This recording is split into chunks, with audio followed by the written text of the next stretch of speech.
guys, it's another green day out there in the market here today, and it's a very green day in the public account here today. Wait, that's not my Roth IRA. In this video, I'm revealing every single stock that I'm invested in my $11,000, almost $12,000 Roth IRA portfolio. I hope you enjoyed that awesome collaboration between me and Jeremy from Financial Education. Obviously, he put a lot of work into that, and we're so happy we could bring you guys that collaboration. Totally joking, that's just me doing some editing and wishing I could collab with him. But without further ado, let's do it.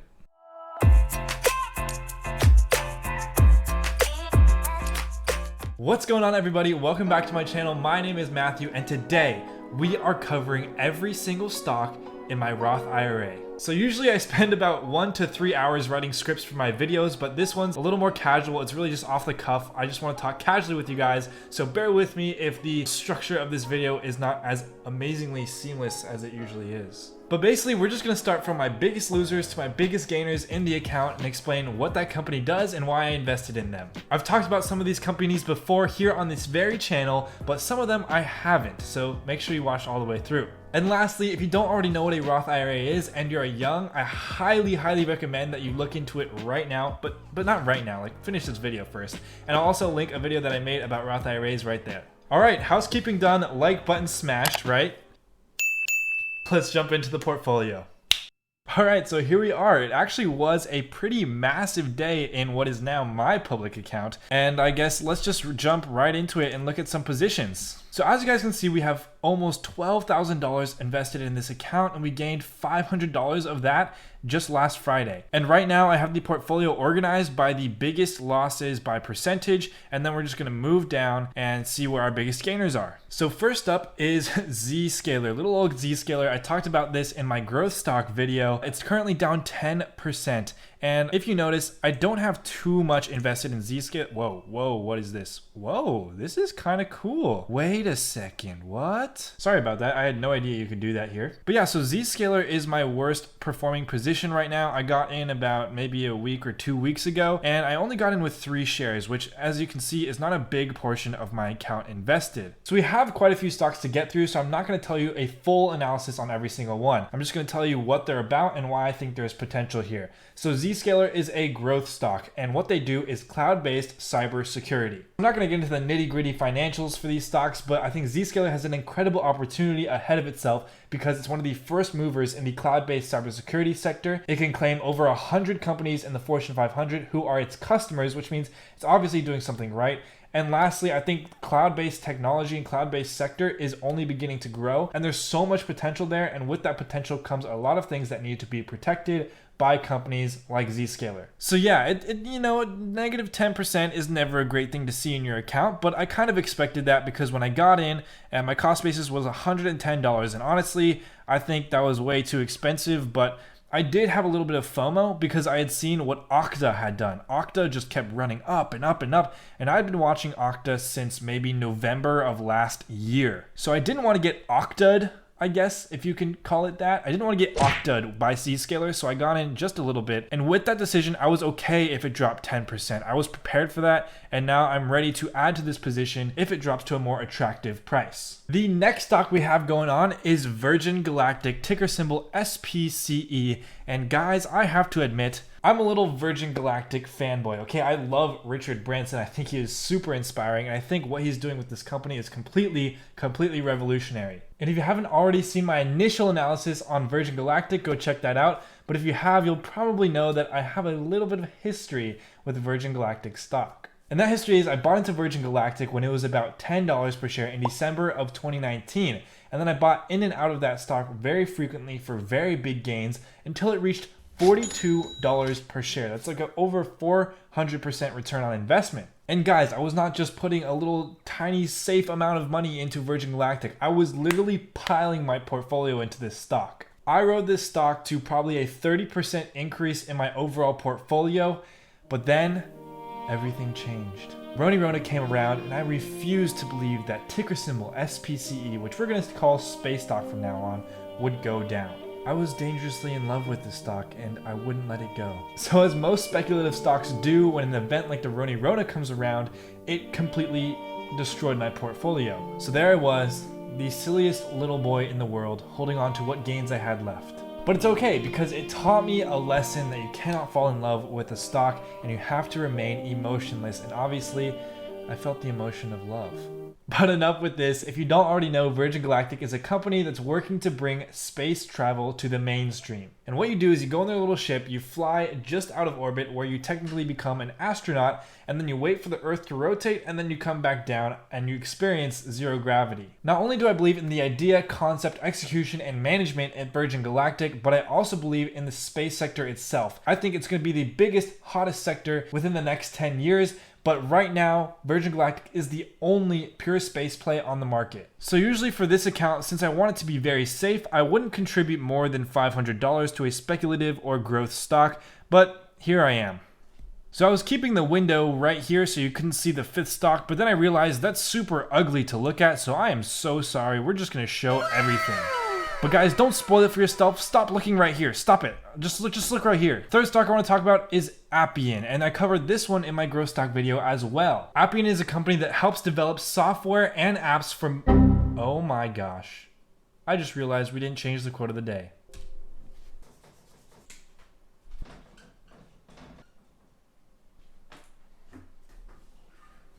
Sorry, we got sidetracked.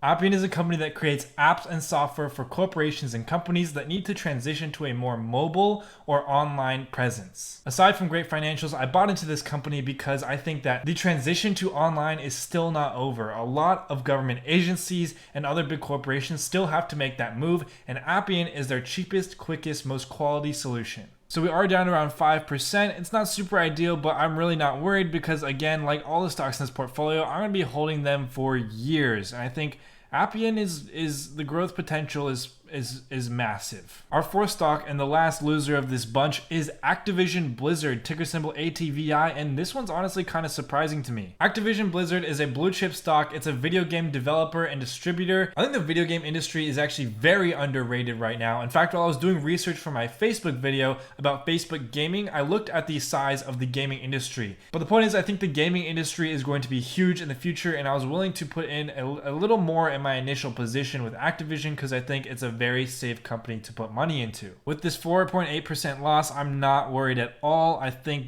a year from now, it should be well in the green. Stock number 5 is going to be The Trade Desk. This is another stock that has been my favorite for a while. The Trade Desk specializes in what's called programmatic advertising, and to put it in simple terms, when there's an ad that shows up in front of you and you're like, whoa, that is creepy, like I just looked at that ad or something like that, it was probably the Trade Desk who helped put that ad there. And the Trade Desk pretty much uses your email to know everything about you, and it knows which ads are going to be best suited to be placed in front of you and at what time. The Trade Desk helps companies run much more effective ad and marketing campaigns, and the growth catalysts are only beginning. Our sixth stock. I had a thing with space. I had a crush on the Trade Desk, but now this, oh my goodness. I bought in pretty heavily with Facebook with $1,800. I have an average cost basis of $203 per share, 8 shares total, and for a portfolio this size with only $12,000, this is a pretty big position. I'm fortunate enough to be up 13% on this position, and I do not plan on selling the Facebook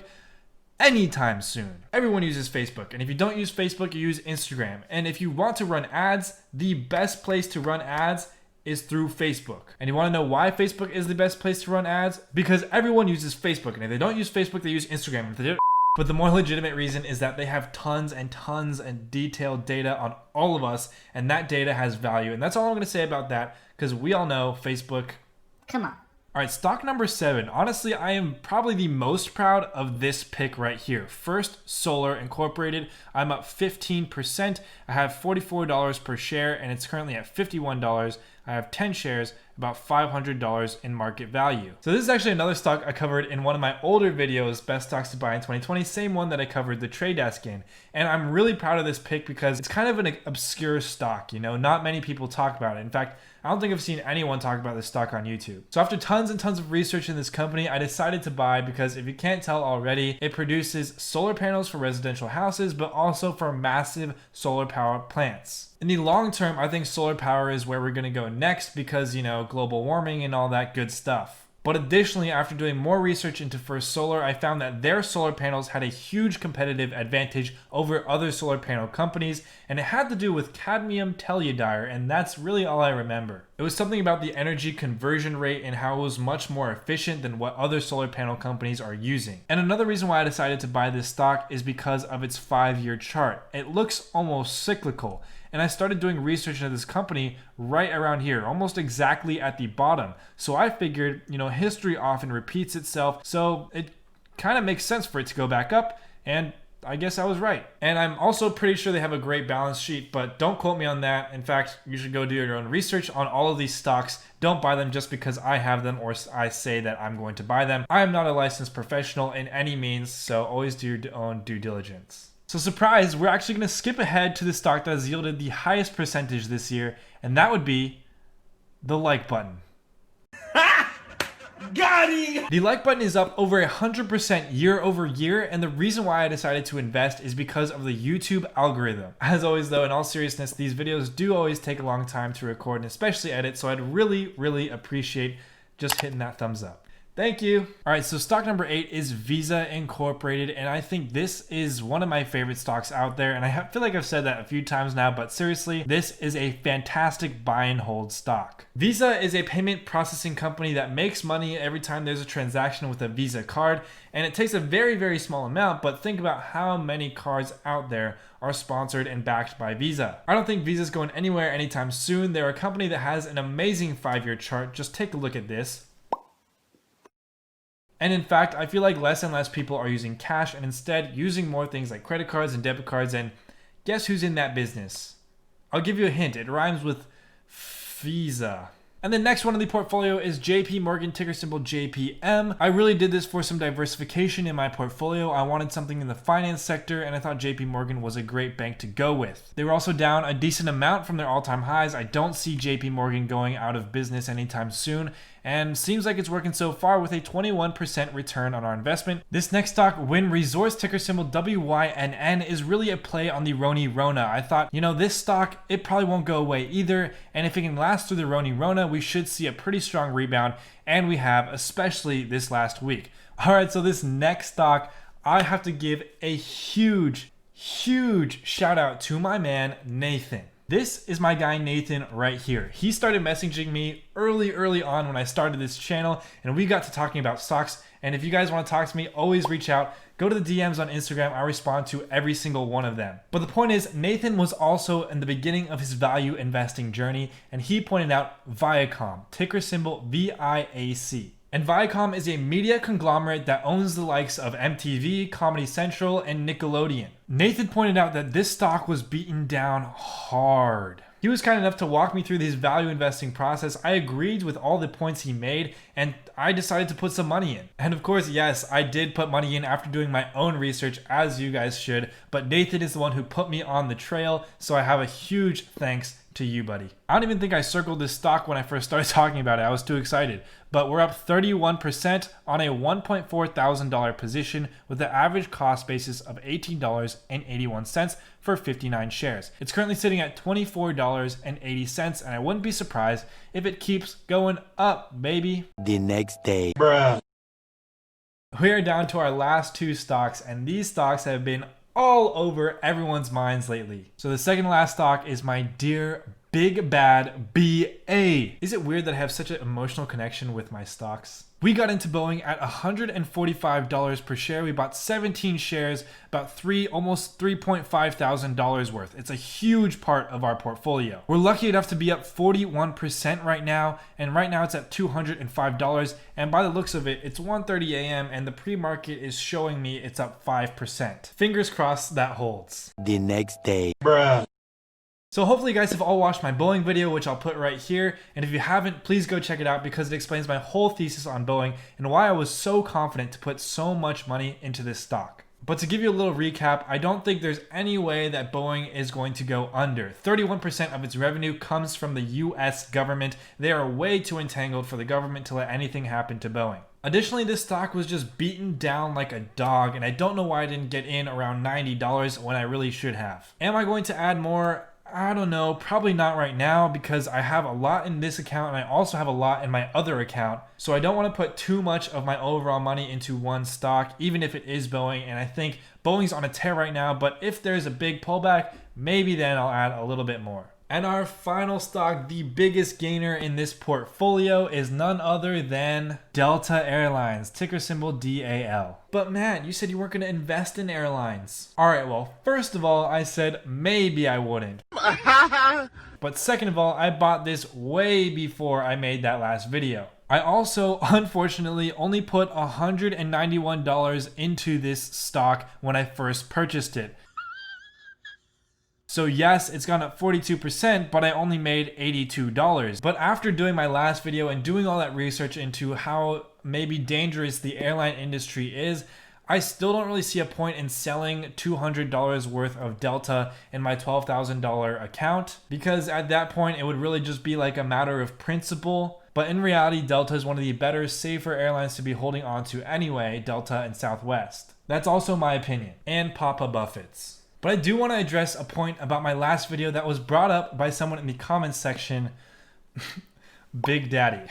Big Daddy made the point that pretty much none of my arguments would be valid if America came up with a vaccine. And to a certain extent, I do kind of agree with him. He made the point that no one gets on a plane and worries about catching measles, so if we can create a vaccine, no one is going to get on a plane and worry about catching the Roners. Valid point, Big Daddy. He continued to elaborate his argument, but for the sake of simplicity, I think that a vaccine would be a very fundamental change to the airline industry. Now, it doesn't change the fact that their margins are extremely thin. It doesn't change the fact that they have loads and loads of debt, but it does change the time horizon for when we can expect airlines to start making money again. So as I always say in these videos, if I'm going to change my opinion on a long-term investment, there usually has to be a fundamental change. And I want to make it clear now that a vaccine, in my opinion, would be a fundamental change to not only the airlines, but pretty much the economy in general. So yeah, you can see that after all of that, our portfolio's up about 20%. The next day. Bruh. And I'm going to hold these companies for a very, very long time to come. And if you don't already know, the Roth IRA is tax-free investing. So when I do take profit on these companies, the gains are 100% tax-free. So that's another incentive for me to hold that much longer. If you guys found any value in this video at all, or even just the tiniest ounce of entertainment, then please make sure to hit that like button, subscribe, and turn on those notifications. We still have two more brokerage accounts to reveal on this channel, and then from there I'm probably just going to give you guys constant updates. But if you don't want to wait that period in between videos where I reveal my portfolio, you can follow me on Instagram, where I post pretty much daily updates on my portfolio or the books I'm reading or my side hustles or just motivational pieces. I hope this off the cuff, top of the head style was okay for you guys tonight. I really enjoyed making this video. It's so exciting for me to share with you guys what I'm invested in, and I hope you guys can take something away from it. And as always, we'll end with the quote of the day: money good, no money not so good. Caveman. As they have been for the past few videos, links in the description below if you want to donate to help support the protesters or the BLM movement. With all that being said, thank you so much for watching to this point in the video. You are the real MVPs of this channel. Don't forget your peace and thank yous.